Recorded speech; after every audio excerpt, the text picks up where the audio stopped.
सभी को राम राम नमस्कार। आज हम पढ़ने जा रहे हैं the French revolution, chapter 1, class 9। जब हम इस चैप्टर को पढ़ते हैं तो इसमें सबसे पहले हमारे सामने जो टॉपिक आता है वो आता है एक इंसिडेंट, एक घटना। वो घटना क्या है? वो घटना है ये, ध्यान से देखें। फिगर 1, स्टॉर्मिंग ऑफ द बास्टील, बास्टील का पतन। क्या है हमारे सामने? हमारे सामने है एक किला। किले के सामने खड़े हैं कुछ लोग जिनके हाथों में बंदूकें भी हैं और जो तोप भी चला रहे हैं। तोपों से धुआं उठ रहा है, बंदूकों से धुआं उठ रहा है। किले के ऊपर भी कुछ लोग हैं, वो भी यही कर रहे हैं, और वहां भी धुएं के बादल हमें दिखाई दे रहे हैं।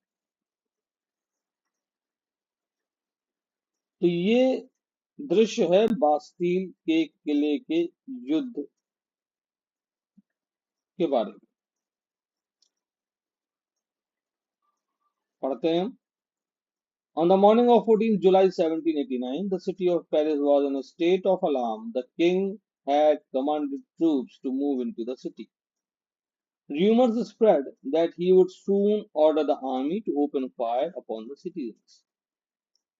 14 जुलाई 1789, पेरिस शहर में बड़ी अलार्मिंग सिचुएशन है। क्यों? क्योंकि ऐसा रूमर फैला है कि राजा ने सेना को आदेश दिया है कि शहर की तरफ जाना है, और जैसे ही शहर में सेना प्रवेश करेगी, नागरिकों पे गोली चलाने के आदेश हैं सेना के। अब ऐसा क्यों है? राजा क्यों लोगों पे गोली चलाएगा? कुछ तो हुआ होगा, उसको हम आगे पढ़ेंगे। इस बात को सुन के some 7,000 men and women gathered in front of the town hall and decided to form a people's militia. इस बात को सुन के लगभग 7,000 पुरुष और महिला इकट्ठे हुए। कहाँ पर? टाउन हॉल पे। याद रखिएगा, they gathered in front of the town hall. Town hall के सामने वो इकट्ठे हो गए। किस लिए इकट्ठे हो गए?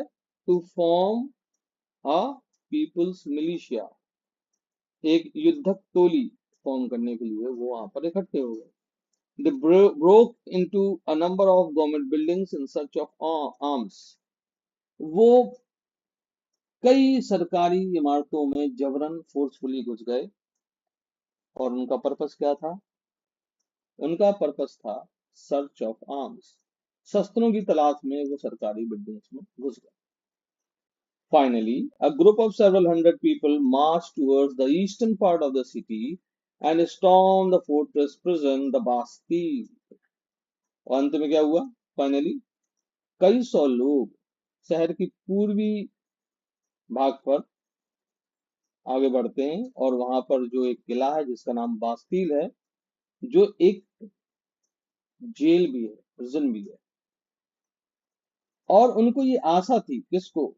पीपुल्स मिलिशिया, ये रेवोल्यूशनरी लोग जो थे, इनको ये आशा थी कि बास्तील के किले में एम्यूनिशन है। एम्यूनिशन इकट्ठा, एम्यूनिशन मतलब गोला बारूद। शस्त्र तो उनको मिल गए थे, गोला बारूद की तलाश में ये वहां गए। In the armed fight that followed, the commander of the Bastille was killed and the prisoners released, though there were only 7 of them. अब इसमें होता क्या है? बास्तील पर जब ये लोग हमला करते हैं तो युद्ध होता है। युद्ध में जो बास्तील के किले का कमांडर होता है वो मारा जाता है, और जो वहां पर कैदी थे उस किले में, उनको रिलीज कर दिया जाता था, जबकि कैदी थे केवल 7। Yet the Bastille was hated by all. हालांकि सिर्फ 7 कैदी थे बास्तील के किले में, लेकिन बास्तील सबके द्वारा नफरत की दृष्टि से देखा जाता था। क्यों देखा जाता था? Because it stood for the despotic power of the king, क्योंकि वो राजा की जो निरंकुश शक्तियां थी उसका प्रतीक था। The fortress was demolished and its stone fragments were sold in the market to all those who wished to keep a souvenir of its destruction.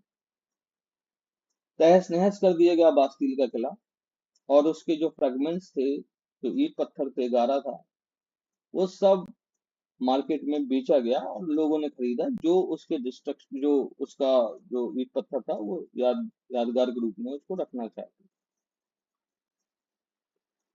The days that followed saw more rioting both in Paris and the countryside. Most people were protesting against the high price of bread. आगे आने वाले दिनों में, बास्टील के बाद की दिनों में, कई दंगे हुए। कहाँ? पेरिस में भी और कंट्री साइड यानी ग्रामीण क्षेत्र में। और जो लोग सबसे ज्यादा विरोध कर रहे थे, वो कर रहे थे रोटी के जो ऊंचे दाम थे, महंगे दाम पे जो रोटी बिक रही थी, उसको लेके लोगों का विरोध था। Much later, बहुत बाद में, when historians looked back upon this time, they saw it as a beginning of a chain of events that ultimately led to the exclusion of the king in the France. और जब इतिहासकार इस घटना को देखते हैं बहुत बाद में, तो वो कहते हैं, मानते हैं कि ये जो शुरुआत थी चेन ऑफ इवेंट्स की, जिसमें अल्टीमेटली फ्रांस के राजा को एग्जीक्यूट कर दिया गया, मार दिया गया, राजा के साथ उसकी पत्नी यानी महारानी को भी। Though most people at the time did not anticipate this outcome, how and why did this happen? Question mark. जबकि कई लोग इससे इत्तेफाक नहीं रखते, और अंत में जो ऑथर है वो पूछता है कि कैसे और क्यों ये सब हुआ। तो सबसे पहले इसके लिए जो कारण हम पढ़ेंगे, वो पढ़ेंगे सामाजिक कारण, सोशल कॉजेज।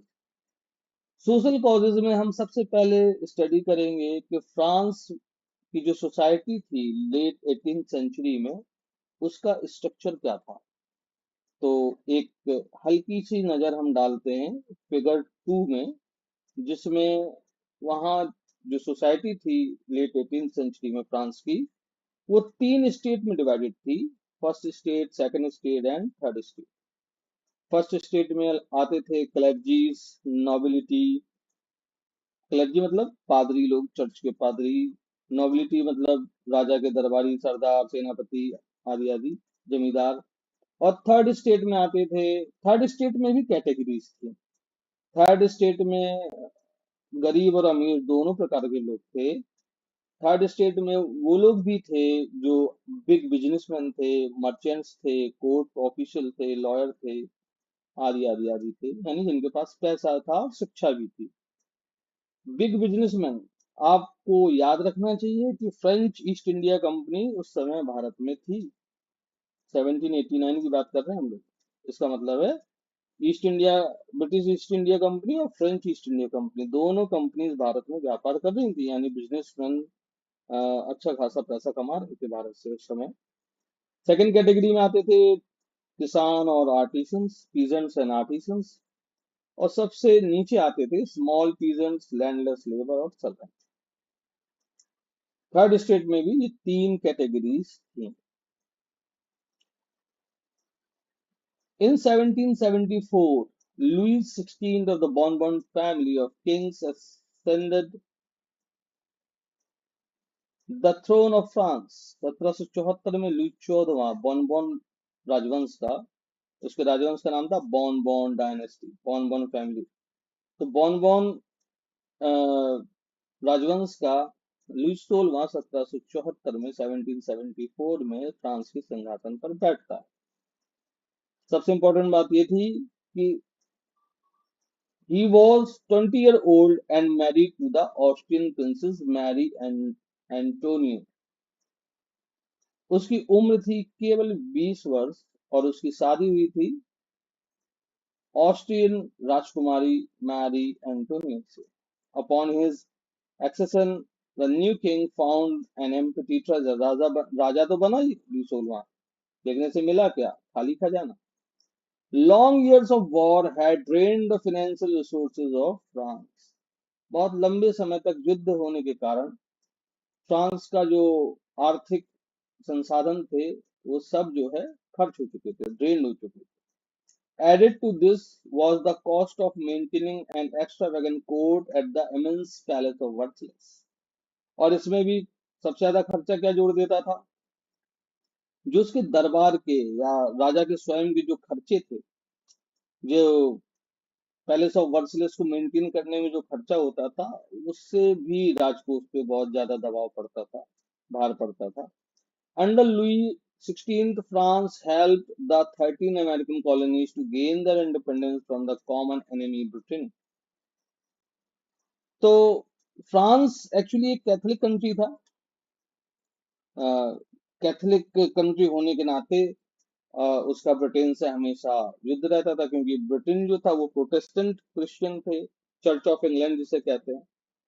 तो चर्च ऑफ इंग्लैंड के अंडर में जो अमेरिकन 13 अमेरिकन कॉलोनीज थी, उन्होंने विद्रोह किया, तो उनकी मदद की फ्रांस ने, बीइंग अ कैथोलिक कंट्री। इसने उनकी मदद की, और जिससे और भी कर्जा फ्रांस पर आ गया। The war added more than $1 billion livres. उस समय फ्रांस की जो करेंसी थी वो थी लिवरे। तो मोर देन $1 बिलियन लिवरे कर्जा फ्रांस पर आ गया, लिवरेज to a debt that had already risen to more than $2 billion livres. और इस प्रकार से कुल मिलाकर जो कर्जा था वो फ्रांस पर 2 बिलियन लिवरे से अधिक हो गया। लेंडर्स, जिन्होंने पैसा दिया था फ्रांस की गवर्नमेंट को या राजा को, who gave the state credit, now began to charge 10% interest on loans. अब वो कहने लगे कि जो उधारी हमने दी है उस पर हम 10% का ब्याज देंगे आपसे। So the French government was obliged to spend an increasing percentage of its budget on interest payments, a loan. तो अब क्या हुआ कि जो फ्रांस का राजा था, या राजा की सरकार थी, उसको क्या, जो स्पेंडिंग थी वो इंक्रीज करनी पड़ी बजट में। किस लिए? ताकि वो लोन की जो पेमेंट है उसमें इंटरेस्ट अकेले को ही पे कर सके। मतलब लोन की किस्तें नहीं भर पा रहे थे, सिर्फ ब्याज में ही बहुत सारा पैसा चला जा रहा था, क्योंकि 10% 2 बिलियन लिवरेज की एक बहुत बड़ी रकम होती है। To meet its regular expenses such as the cost of maintaining an army, the court, running government offices or universities, the state was forced to increase taxes.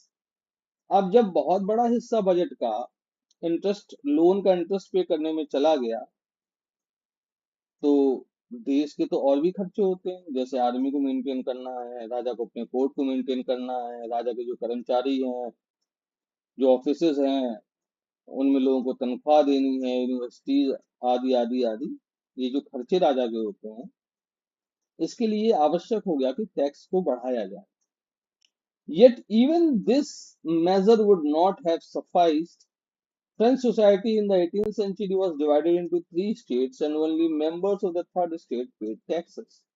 समस्या ये थी कि उस समय का जो समाज था फ्रांस का, जैसा कि हम लोग चर्चा कर चुके हैं, तीन भागों में या तीन स्टेट में विभक्त था, फर्स्ट, सेकंड और थर्ड स्टेट। समस्या ये थी कि टैक्स जो देता था वो सिर्फ थर्ड स्टेट देता था। फर्स्ट और सेकंड स्टेट के जो लोग थे, यानी क्लर्जी और नोबिलिटी जो थे, इनको कोई टैक्स नहीं देना पड़ता था। The Society of States was part of the feudal system that dated back to the Middle Ages. The term old regime is usually used to describe the society and institutions of France before 1789. तो ये कैसा system था? एक feudal system था जो middle ages से जो है फ्रांस में चला आ रहा था। फिगर 2 के बारे में हम देख ही चुके हैं, जिसमें हमको सोसाइटी का जो स्ट्रक्चर है वो हमें बताया गया है। Peasants made up about 90% of the population. गौर करने वाली बात है कि फ्रांस की टोटल पॉपुलेशन में जो किसान थे वो 90% थे, यानी third state. However, only a small number of them owned the land they cultivated. जनसंख्या उनकी 90% थी, कृषक थे, किसान थे, लेकिन ज्यादातर के पास जमीन नहीं थी। जिस जमीन में वो बोते थे, खेती करते थे, वो उनकी अपनी जमीन नहीं थी। About 60% of the land was owned by nobles, the church and other richer members of the third state. तो ज्यादातर जमीन किसके पास थी? ज्यादातर जमीन, जो 60% जमीन थी, वो नोबल्स के पास थी, चर्च के पास थी, और थर्ड स्टेट में जो पहला क्लास हम लोगों ने देखा था, बिग बिजनेसमैन आदि आदि, उनके पास थी। तो 60% लैंड जो है इन लोगों के पास थी। The members of first two states, that is clergy and nobility, enjoyed certain privileges by birth. अब इस सामाजिक संगठन में जो फर्स्ट स्टेट और सेकंड स्टेट है, क्लर्जी और नोबिलिटी, इनको कुछ प्रिविलेजेस थे, मतलब विशेष अधिकार थे। कैसे? By birth. अगर नोबिलिटी में कोई बच्चा पैदा हुआ तो उसको बाय बर्थ वो प्रिविलेजेस मिलते थे, या क्लर्जी या पादरी के घर कोई पैदा हुआ तो उसको भी, चर्च से संबंधित लोग। The most important of these was exemption from paying taxes to the state। सबसे पहला प्रिविलेज तो यही था कि इनको सरकार को कोई टैक्स नहीं देना पड़ता था। The nobles further enjoyed feudal privileges, और जो जमींदारी विशेषाधिकार थे वो नोबल्स के पास थे ही। These included feudal dues which they extracted from the peasants. इसमें फ्यूडल ड्यूज इंक्लूड थे, जो वो किससे लेते थे? किसानों से लेते थे। Peasants were obliged to render services to the lord, to work in his house and fields, to serve in the army, or to participate in building roads। बेगार भी ली जाती थी। जो किसान थे उनको बेगार भी देनी पड़ती थी। बेगार मतलब काम करना पड़ता था, पैसा उसका नहीं मिलता था। किसको? नोबिलिटी को, फ्यूडल लॉर्ड्स को। जिसमें क्या क्या शामिल था? उनके घर और खेतों में काम करना भी शामिल था, उनके लिए सेना में भर्ती होकर लड़ना भी शामिल था, और रोड वगैरह बनाने में भी इनको बेगार करनी पड़ती थी। The church too extracted its share of taxes called tithes from the peasants. Church भी एक्स्ट्रा जो टैक्स था वो लेता था। मतलब एक तरफ चर्च समाज के जो तीसरा वर्ग था उसको शोषण कर रहा था, एक्सप्लॉइट कर रहा था, और नोबिलिटी भी एक्सप्लॉइट कर रही थी, और दोनों ही टैक्स नहीं देते थे। मतलब राजा को तो टैक्स थर्ड स्टेट देता ही था, इन दोनों को अलग से देना पड़ता था। चर्च को देते थे टिथिस, और अ, जो नोबिलिटी है उनको tele. And a number of indirect taxes which were levied on articles of everyday consumption like salt और tobacco। कुछ प्रत्यक्ष कर थे यानी डायरेक्ट टैक्सेस थे जो थे और टेले थे। कुछ इनडायरेक्ट टैक्सेस थे जो डेली यूज की चीजों में भी लोगों को देना पड़ता, जैसे नमक के यूज में टैक्स देना पड़ता था, टोबैको तंबाकू के यूज में। The burden of financing activities of the state through taxes was borne by the third state alone. और ये सारा बोझा जो टैक्स का था किसके ऊपर था? थर्ड स्टेट के ऊपर। देखिए, ये फिगर हम देखेंगे, ये फिगर हम जो देख रहे हैं इसमें क्या दिखाया जा रहा है? This poor fellow brings everything, grain, fruit, money, salad.